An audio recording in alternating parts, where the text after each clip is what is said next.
주보에는 9절로 10절로 되어 있는데 19절, 20절입니다. 시편 68편 19절, 20절 말씀 우리 다 같이 합독을 하겠습니다. 시작. 날마다 우리 힘을 주시는 주고 우리의 구원이신 하나님을 찬송할지로다. 셀라. 하나님은 우리에게 구원의 하나님이시라. 사망에서 벗어남은 주 여호와로 말미암거니와. 아멘. 아멘.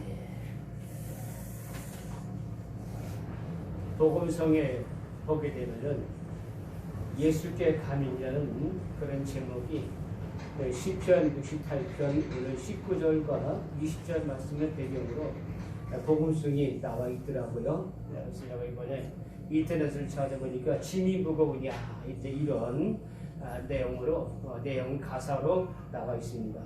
짐이 무거우냐, 춥고 홀로 지고 가기에 험한 데로 갈까 두렵지는 않느냐, 온갖 일에 매여 고달프지 않느냐, 주가 도우시리.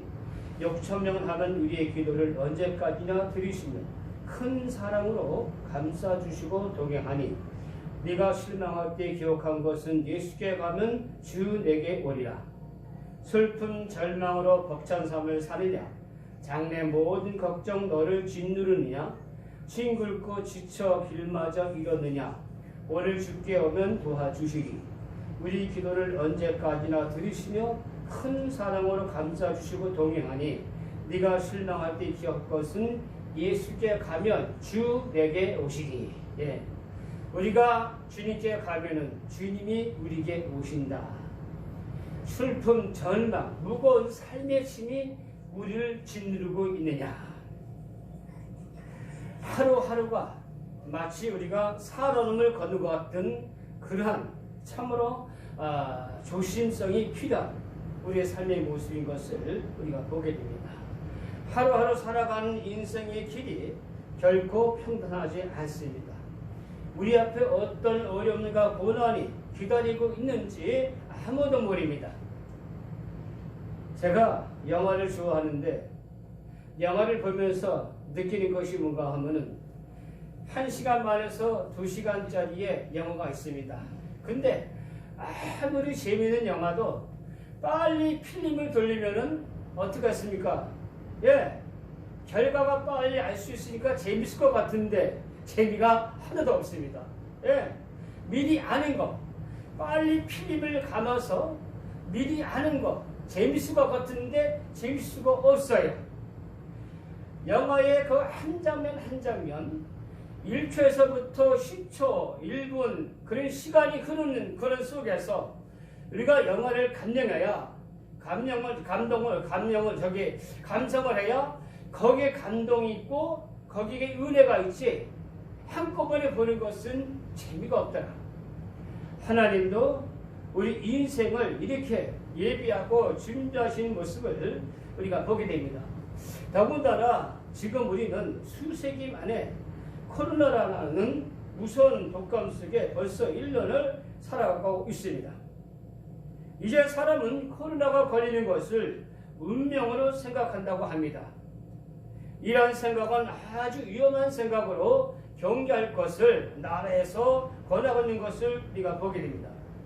코로나는 우리가 이기지 못할 것이 아니라 마스크와 손을 깨끗이 씻고 많은 사람들이 모이는 밀접한 곳을 피하게 되면 얼마든지 코로나의 위험에서 벗어나고 이겨낼 수 있다라고 전문가들은 권하고 있는 모습을 우리가 보게 됩니다. 그러나 운명이라고 포기하고 한순간의 방심으로 결코 돌이킬 수 없는 불행에 빠뜨릴 수 있다는 것을 경고하는 모습을 우리가 보게 됩니다. 우리는 하나님께 기도하면서 자신도 법에 터들지 않아 살아야 하나님의 확실한 보호하심이 있는 것입니다. 지난주에도 지지난주에도 안타깝게도 이번에 신문에서 보도가 됐는데, 간인 환자의 100이라고 하면은 교회를 통한 간인 환자가 약 17%라고 합니다. 예, 전체의 17%. 100명이면은 17명, 1000명이면 170명. 10,000명이면은 1,700명. 네, 결코 적은 숫자가 아니죠. 예. 교회에서 이렇게 간염이 일어나니까 세상 사람들이 야! 교회라고 하면은 이제 지긋지긋하다. 그래서 지난주에 한 기독교 단체에서 죄송합니다 라고 우리나라 사람들에게, 병성들에게 사과하는 그런 성명을 발표한 것을 우리가 보게 됩니다. 믿고 기도하면은 코로나가 지나갈 수 있다라는 그런 그릇된 신앙을 가지고 사람들이 모이고 침을 튀기고 말을 하고 음식을 먹고 이렇게 함으로써 코로나가 확산이 되어지는데 교회가 일주를 하고 있는 모습이 참 안타까운 모습을 우리가 보게 됩니다. 예를 들어서 우리가 차를 운전합니다. 차를 운전하면서 하나님 오늘도 무사히 나를 지켜주시옵소서. 우리는 그렇게 기도합니다. 그렇게 기도하고 우리가 교통법규라든지 신호라든지 이것을 지키지 않는다면 하나님의 보호하심이 무색해진다는 것이죠. 우리가 기도했으면 법과 질서를 지키면서 하나님의 보호와 인도를 구해야 하는 것입니다. 내가 언제 봐도 그런 말씀을 드린 적이 있는데 배를 타고 사람들이 항해를 하고 있는데 큰 풍랑을 만나게 됩니다.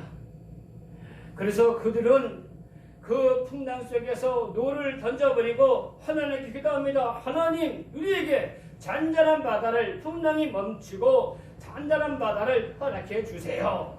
하나님이 그 기도를 응답해 주셔가지고 풍랑이 멈추게 하고 잔잔한 바다로 하나님께서 허락해 주셨습니다.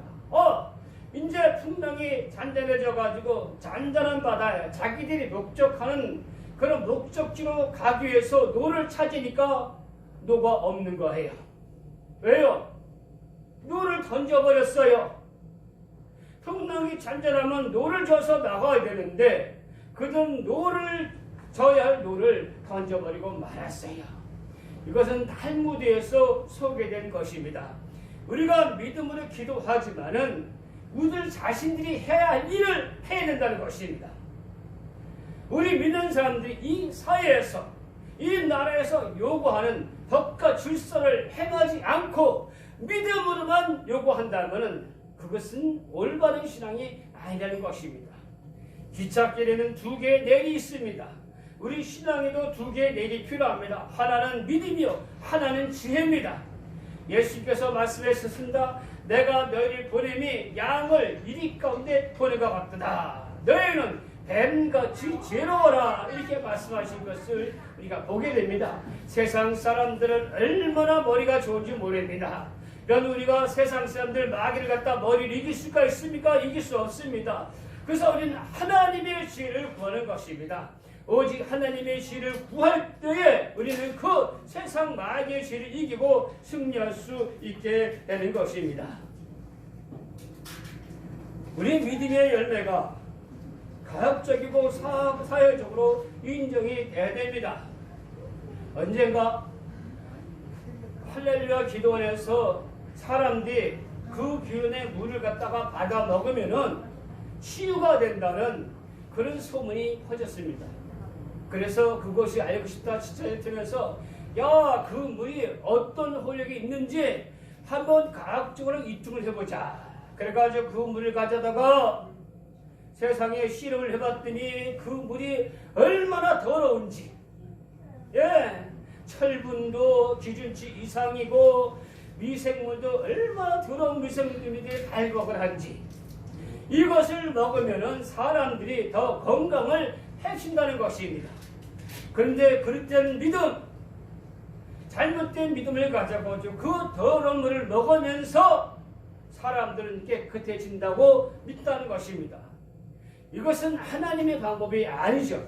하나님은 깨끗하고 좋은 물을 주셔서 우리에게 건강을 주신 분이시지 더럽고 못 먹을 물을 주면서 우리에게 건강을 주신 분이 아니라는 사실들은 일반적인 상식입니다. 마음의 감정으로만 내가 곤침을 받았다고 우기고 의학적으로는 전혀 차도가 없는 것이라면 그것은 신앙의 참된 열매가 아니라는 것이죠. 오늘 사회의 문제를 익히는 지혜롭지 못한 신앙인들의 모습을 보면서 우리들은 다른 믿음과 지혜를 가져야 합니다. 오늘 본문은 시편 68편은 우리가 잘 아시 다윗의 시편입니다. 이스라엘 사람들이 자랑스럽게 여기는 조상 가운데 한 사람입니다. 다윗은 목동이고 군인이고 왕이고 시인이었습니다. 그는 전쟁터에서 피를 흘리며 싸우는 용맹한 군인이었고 또 양을 치는 선한 목자였으며 하나님의 위대하신 사랑에 대해 노래하는 시인이었습니다. 그래서 다윗은 하나님을 찬양하는 시를 많이 지었습니다. 오늘 이 시편 68편 역시 다윗의 시편이라고 성경은 기록하고 있습니다. 오늘 다윗은 하나님을 어떤 분으로 부르십니까? 다윗은 하나님이 날마다 우리의 짐을 주시는 구원의 하나님이다. 그 구원의 하나님을 찬양하라. 우리를 사망 가운데 건져주시고 우리를 악한 자의 손에서 건져주시고 우리 인도하신 구원의 하나님, 특별히 우리가 날마다 우리의 짐을 뒤에 져 주시는 하나님, 우리의 무거운 짐을 지시는 하나님, 그 하나님을 찬양할지어다. 그럼 여기서 오늘 다윗이 말하는 우리의 인생의 무거운 짐이 무엇입니까? 첫째로 죄의 짐이라는 것입니다. 우리 인생의 가장 무거운 짐이 어떤 짐입니까? 바로 죄의 짐입니다. 천류역정에서 크리스찬의 등에다가 짐을 지고 가는데 크리스찬의 발걸음을 무겁게 하고 힘들게 하는 것입니다. 그 크리스찬의 등의 짐이 죄의 짐입니다. 그러나 크리스찬이 예수님의 십자가 앞에 섰을 때에 그 등의 짐이 스르르 풀려가지고 저 깊은 구덩이로 떨어지게 되고 그때부터 크리스찬은 가벼운 발걸음으로 천국을 향해 나가게 되었다고 성경은 천류역정은 말하고 있습니다. 우리 인생은 원죄와 자범죄를 가지고 살아갑니다. 죄는 하나님과 불화하고 원수가 되게 하고 결국은 사망의 열매로 끝나게 됩니다. 예레미야서 1장 9절 말씀 보게 되니까 내 악이 너를 징계하겠고 내 반역이 너를 책망할 것이라. 그런즉 내 하나님 여호와를 버린가 내 속에 나를 경험이 없는 것이 악이요 고통인 줄 알아. 주 만군의 여호와의 말씀이다. 오늘 다윗은 시편 38편 4절에 이렇게 고백합니다. 내 죄악이 내 머리 넘쳐서 무거운 짐 같으니 내가 감당할 수 없나이다. 다윗은 자신의 죄악이 머리에 넘쳐서 무거운 짐 같다라고 나를 짓누르는 고통의 원인이다. 우리의 생각이 얼마나 악한 것인지를 다윗은 그 고백을 통해서 우리에게 말씀을 전하는 것을 우리가 보게 됩니다. 로마서 8장 1절과 2절 말씀이니까 그러므로 이제 그리스도 예수 안에 있는 자에게는 결코 정잠이 없나니 이는 그리스도 예수 안에 있는 생명의 성령의 법이 죄와 사망의 법에서 너를 해방하였습니다. 사람들은 이 죄로 인하여 두려움과 공포 속에 살아가고 있고 결국 사망이 막노릇하게 만들게 된 것입니다. 그러나 우리 주 예수 안에 있는 자에게는 결코 정잠이 없고 생명과 자유의 역사가 있는 것이라고 오늘 성경은 말씀하고 있습니다. 두 번째로 우리는 어떤 짐을 하나님이 져주십니까? 날마다 우리의 삶의 짐을 져주시는 하나님이시라고 오늘 성경은 말씀하고 있습니다. 마태복음 11장 28절에 예수님이 말씀합니다. 수고하고 무거운 짐진 자들아 내게로 오라 내가 너희를 쉬게 하리라. 수고하고 무거운 짐이다.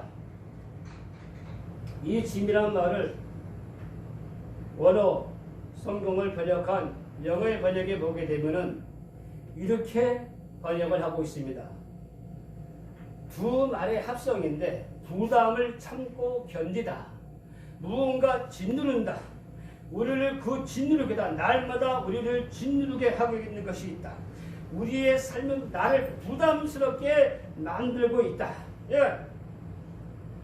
여러분들의 삶은 날마다 짓누르고 우리를 부담스럽게 하는 것들이 무엇입니까? 경제적인 문제입니까? 출세, 그리고 직장, 성공, 또 더 좋은 것? 이런 것들이 우리는 날마다 짓누르고 있는 것들을 보게 됩니다. 이것이 바로 우리의 짐입니다. 그러나 이 모든 것들을 하나님께 맡기고 오늘 하루에 최선을 다하며 살아가면 됩니다. 짐은 나누면 가벼워지는 것입니다. 이 세상에 돈을 가진 자도, 명예를 가진 자도, 권력을 가진 자도 모두 다 인생에 무거운 짐을 진 사람들입니다. 지난주에 삼성그룹의 이재용 부회장이 2년 6개월의 실형을 법원에서부터 선고를 받았습니다. 한국에서 제일 가는 그룹입니다. 삼성이 세계 100대 기업 중에 하나입니다. 쉽게 말하면 우리나라에서 제일 가는 부자입니다. 그러나 그는 그 정권에 강하게 못 이겨서 뇌물을 주었습니다. 그 뇌물을 주었습니다. 내가 주고 싶은 것이 아니라 그 사람들이 강요를 하는데 어쩔 수 없이 준 것이 아니냐라고 말했습니다. 그러나 성경 말씀은 뇌물은 분명히 범법행위라고 말씀하고 있습니다. 법에서도 뇌물은 범법의 행위입니다. 강요에 의해서든 불법은 불법이라는 것을 분명히 밝히고 있는 것들을 우리가 보게 됩니다. 그 많은 돈도 이재용 부회장이 감옥에 가는 것을 막지 못했습니다. 이재용 부회장이 간 감옥은 아주 열악한 환경의 감옥이랍니다. 칸막이도 없는 그런 화장실에서 대수배를 보고 거기서 잠을 자야 됩니다. 여러분, 우리나라에서 가장 가는 부자가 2년 12개월 동안 그런 감옥에서 있어야 된다는 것이 여러분들 신뢰감이 가니까 신뢰감이 갈 수 없습니다. 하나님은 날마다 우리의 짐을 지신다는 것입니다. 우리와 동행하여 주신다는 것입니다. 친구로서 하나님은 영원한 친구로서 동행하여 주십니다. 지난번에 KBS 방송에서 옛날에 캐나다에서 트럭을 몰고 사람들을 얘기를 소개한 적이 있습니다. 두 부부의 얘기인데 그 두 부부가 캐나다 우리가 그것을 갖다가 트럭커라고 합니다. 이 트럭을 몰고 살아가는 사람들이 이 트럭커인데 이 부부가 아내와 남편이 그 트럭을 캐나다에서 그 트럭을 몰면서 그들은 살아갑니다. 한 달에 약 4만 킬로를 운행한다고 합니다. 제가 그 4만 킬로가 얼마나 되느냐 계산을 해봤습니다. 서울과 부산의 거리가 400킬로입니다. 왕복 800킬로입니다. 그러면 4만 킬로가 되기 위해서는 곱하기 50이 되어야 됩니다. 58에 40, 그렇죠? 4만 킬로가 됩니다. 그렇다면 무엇입니까? 50번을 왕복하는 거입니다. 한 달에 부산과 서울을 50번을 왕복을 하는 거니까. 이 사람들은 한 달에 집에 가서 쉬는 시간이 5일이라고 합니다. 25일 동안은 다 그 트럭 안에서 잠을 자고 먹고 씻고 그럽니다.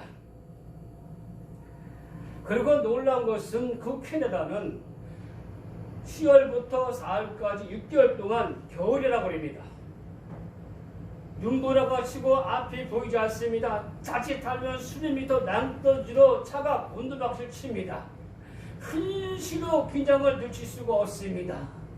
그래서 운전하는 아내를 옆에서 그 마비가 오는 것을 저지른 것을 몸이 굳어진 것을 서로 막아주고 또 잠을 깨워주고 이렇게 하면서 그 어려운 일들을 해나가는 모습들을 우리가 보게 됩니다. 아내는 말합니다. 우리 남편이 전에 이렇게 힘든 일을 하는지 몰랐습니다. 내가 이 일을 같이 하다 보니까 이 일이 얼마나 힘든 일인지를 알게 되었습니다. 그리고 이 운전하면서 나의 남편이 친구와 동반자라는 사실을 더욱 깊이 깨닫게 되었습니다. 남편은 나의 반쪽입니다. 나와 만나서 온전히 남편과 나는 온전히 하나가 될 수가 있습니다. 이제는 나는 남편 없이는 살아갈 수 없을 것입니다. 이 남편은 전에 한국에서 큰 사업을 운행했었습니다. 그러나 IMF를 만나서 그만 그런 사업이 망하게 됐고 그는 절망 속에서 자기 스스로 목숨을 끊으려고 생각했습니다. 그때 캐나다의 아내와 아들이 유학을 가 있었는데 야 내가 죽을 여기 가지고 살면은 될 것이냐. 그런 마음을 들이키고 캐나다에 있는 아들과 아내를 잘 찾아가서 그는 지금까지 트럭을 운전하고 있습니다. 그들은 말합니다. 부부는 영원한 친구여 동반자입니다. 그렇습니다. 우리도 신앙이 깊어갈수록 하나님이 나의 영원한 친구여 나의 동반자라는 사실을 알게 되어가는 것입니다. 우리는 미완성이고 불완전한 존재지만 완전하신 하나님과 하나가 되어서 동행함으로 우리는 완전한 삶을 향해 나아가는 것입니다. 하나님은 우리의 영원한 친구가 되어주십니다. 시편 71편 18절의 말씀이니까 하나님이여 내가 늙어 백발이 될 때에도 나를 버리지 마시며 내가 주의 힘을 후대에 전하고 주의 능력을 장래 모든 사람의 전하기까지 나를 버리지 마소서. 하나님이여 내가 늙어 백발이 될 때도 나를 버리지 마소서.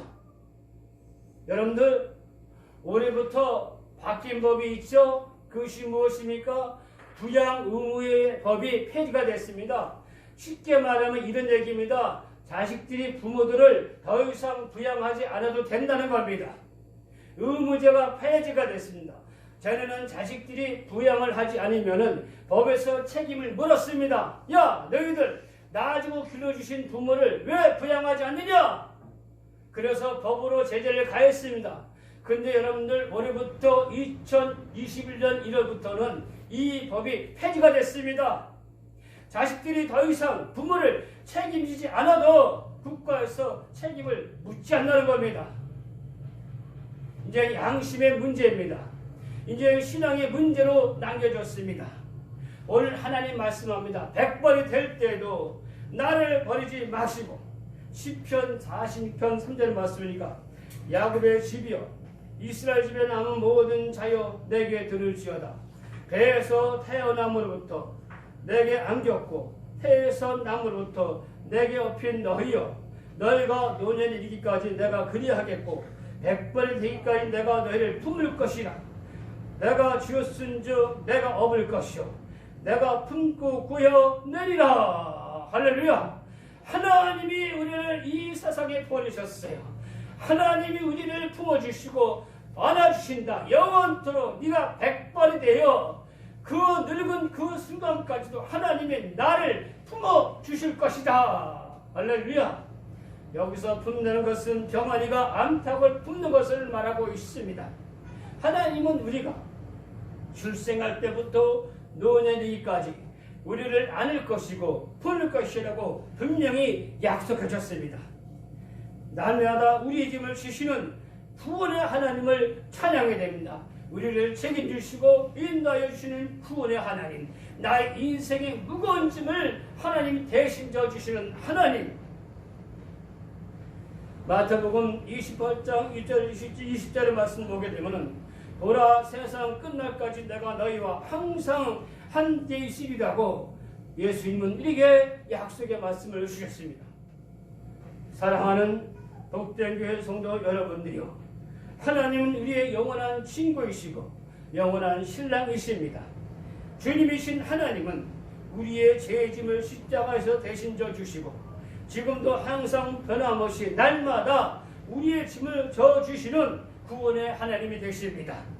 이 좋으신 하나님을 친구 삼아, 이 좋으신 하나님을 주인으로 삼아, 이 좋으신 하나님을 동반자로 삼아 살아가시기를 예수님의 이름으로 축원을 드립니다. 하나님 아버지, 우리 하나님은 날마다 우리 짐을 지시는 좋으신 주님이신 줄로 믿습니다. 우리의 영원한 동반자여 우리의 영원한 친구가 되어주신 줄로 믿습니다. 태에서 남으로부터 우리를 품어주시고 업어주시고 품어주신 하나님, 노년의 이까지 우리를 떠나지 아니하시고 우리를 품으시고 안하시고 인도하시는 아버지 하나님, 우리 인생의 무거운 짐을 주께 맡깁니다.